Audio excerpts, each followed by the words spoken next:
వినదాన్ని బట్టి కూడా చిత్తం యొక్క వృత్తిగా మారుతోంది.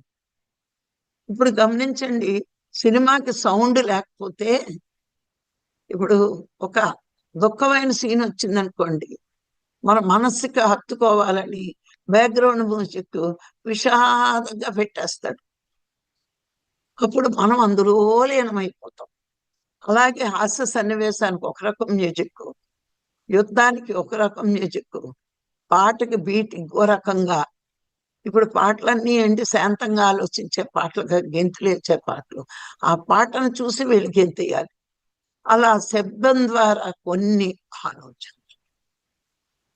ఇప్పుడు ఏమీ లేకుండా అది కూర్చుని ఏడుస్తే 5 నిమిషాలు చూసి పక్కకి వెళ్ళిపోతాం. కానీ బ్యాక్గ్రౌండ్ మ్యూజిక్ వింటున్నాం అంటే చూస్తున్న కన్నికి పని కాదు, చెవికి పని కూడా. చెవికి కూడా ఓ వృత్తి ఏర్పడిపోయింది మనం. అది లోన హత్తుకుపోయింది, ఆలోచనగా మిగిలిపోయింది.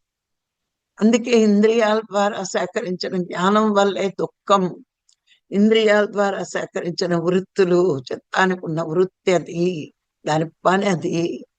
మనిషి ఇంద్రియాలతో సేకరించడం వీడి పని అయితే, ఈ ఇంద్రియాలు ఆలోచనలు కూరుస్తున్నాయి.